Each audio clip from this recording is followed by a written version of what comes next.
የሜዲን ግራንድ ፋይት ናይት ዋና አዘጋጅና የስዊት ቦክስ መስራች ጌታቸው በመጨረሻም አንተም ግጠመኝ የሚሉ ሰዎች ብቅ ማለት ጀምረዋል። እኔ ካንተ ጋር በሚክስድ ማርሻል አርት ኤምኤምኤ ይገጥማሉ የሚሉ ልጆች በቲክቶክ ብቅ ማለት የጀመሩ ሲሆን ይህም ነገሩን ከዝግጅት አስተባባሪነት ወደ ተፋላሚነት ሊቀይረው እንደሚችል ፍንጭ ሰጥቷል።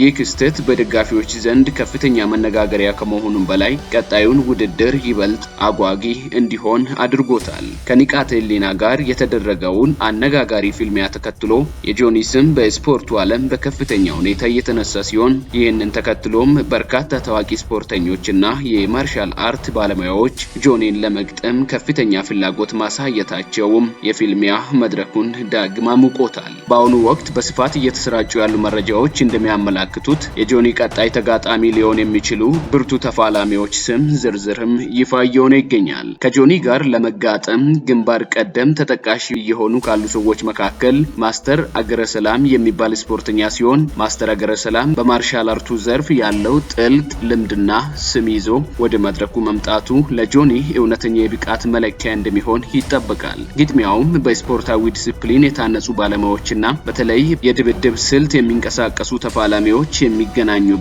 ትልቅ መድረክ ተደርጎ ተወስዷል። ከማስተር አገረ ሰላም በተጨማሪ ሴዶ ከጆኒ ጋር ለመጋጠም ያለው ዝግጁነት ገልጿል። ሴዶ በጉልበትና የተለያዩ የስፖርት ቪዲዮዎችን በመስራት የሚታወቅ በመሆኑ ከጆኒ ጋር የሚያደርጉት ፊልሚያ በጉጉት የሚጠበቅና ከፍተኛ ፉክክር የሚታይበት እንደሚሆን ይገመታል። ይህ የግለሰቦች ፍላጎትም በደጋፊዎች ዘንድ ከፍተኛ መነቃቃትን ፈጥሯል። የጆኒና የኒቃቴሊና ፊልሚያ በፈጠረው የንግድና የዝና እንቅስቃሴ ሳቢያ ከተለያዩ የስፖርት ዘርፎች የተወጣጡ ፕሮፌሽናል ስፖርተኞች ጆኒን እንገጥማለን እያሉ ይገኛሉ።